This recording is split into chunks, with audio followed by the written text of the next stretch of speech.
जय माता दी दोस्तों, स्वागत है आपका हमारे YouTube चैनल पर। आज मैं आपको इस वीडियो में शनिवार के दिन सुनी जाने वाली व्रत कथा सुनाऊंगी।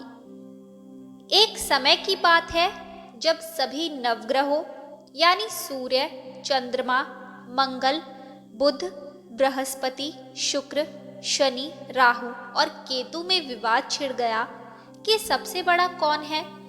सभी आपस में लड़ने लगे। तभी सभी लोग देवराज इंद्र के पास पहुंचे।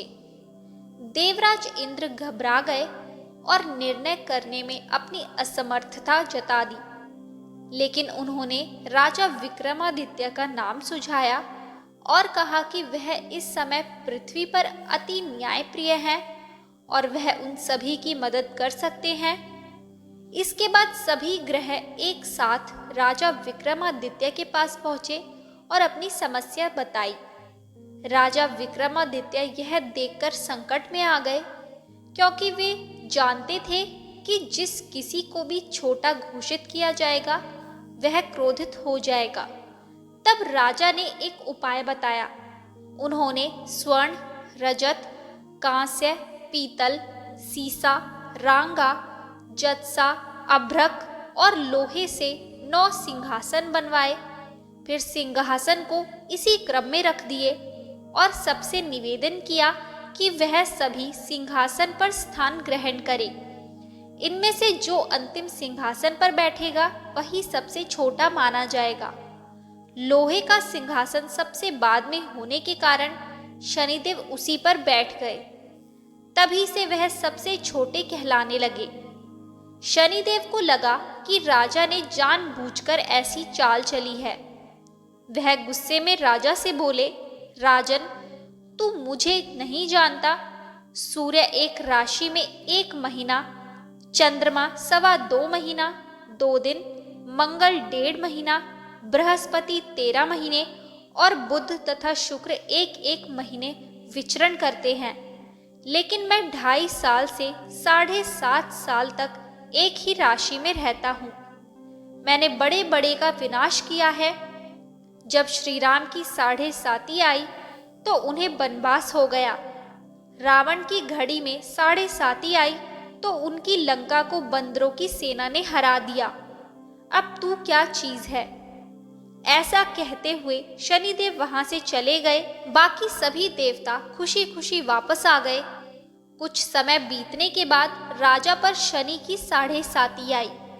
तब शनिदेव बढ़िया बढ़िया घोड़े को लेकर एक सौदागर बनकर वहां पहुंचे। राजा को पता लगते ही उन्होंने अपने सेवक को सबसे अच्छा घोड़ा खरीदने की आज्ञा दे दी। उसने कई अच्छे घोड़े खरीदे। उनमें से एक सर्वोत्तम घोड़ा राजा को सवारी के लिए दिया। राजा के सवार होते ही वह घोड़ा सरपट जंगल की ओर भागने लगा। भीषण वन में पहुंचते ही वह घोड़ा गायब हो गया। इसके बाद राजा जंगल में बिल्कुल ही अकेला भूखा प्यासा भटकता रहा। तब एक ग्वाले ने राजा को पानी पिलाया। पानी पीकर राजा प्रसन्न हुए और उन्होंने उसे अपनी अंगूठी दे दी। इसके बाद राजा अपने नगर की ओर चल पड़े। वहां पर उन्होंने अपना नाम उज्जैन निवासी वीका बताया।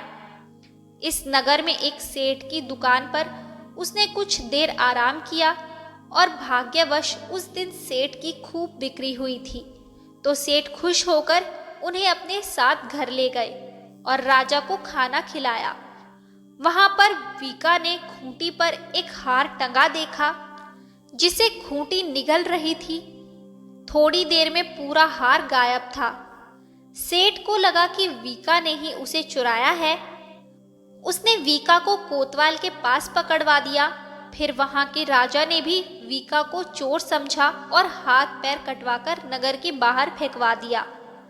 वहां से एक तेली गुजर रहा था। उसे वीका की हालत पर दया आ गई। उसने उन्हें अपनी गाड़ी में बिठाया। इसके बाद राजा की शनि दशा समाप्त हुई। वर्षा ऋतु आने पर राजा मल्हार गीत गाने लगा और राजा की राग को सुनकर उस नगर की राजकुमारी मन भवानी को उनका गाना बहुत ही पसंद आया। राजकुमारी को उनका गाना इतना पसंद आया कि उन्होंने प्रण ले लिया कि वह उसी राग गाने वाले से विवाह करेगी और उसे ढूंढने के लिए उन्होंने दासी को भेजा।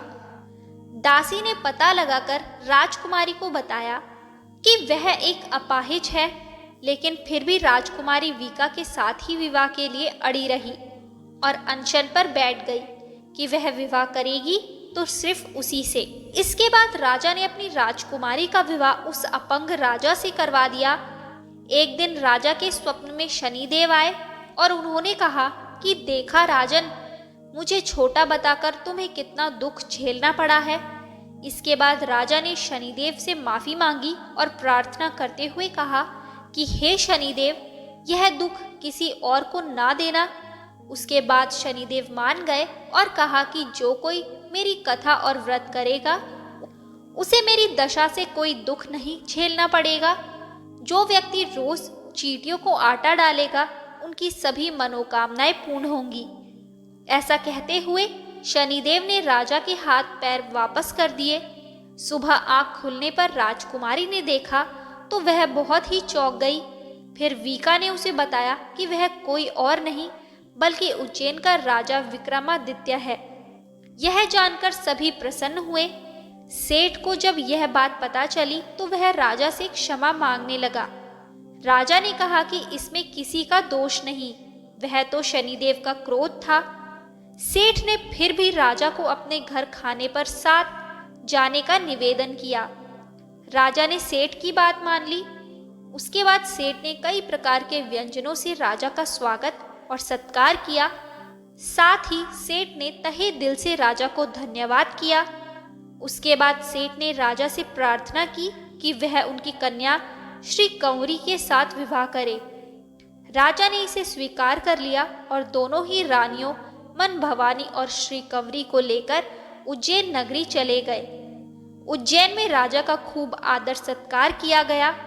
सारे नगर में दिवाली मनाई गई। राजा ने पूरे नगर में घोषणा की कि मैंने शनिदेव को सबसे छोटा बताया था, जबकि वही सर्वोपरि है। सारे अच्छे बुरे कर्मों के कारक शनिदेव भी हैं। तब से सारे राज्य में शनिदेव की पूजा और कथा नियमित रूप से होने लगी।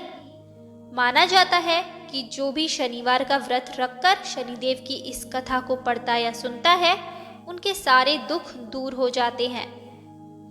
तो दोस्तों, ये थी शनिदेव की कथा। आपको ये कथा कैसी लगी हमें कमेंट करके ज़रूर बताएं। हमारी आगे की सभी वीडियोस को देखने के लिए हमारे चैनल को सब्सक्राइब करें और शेयर करना ना भूलें।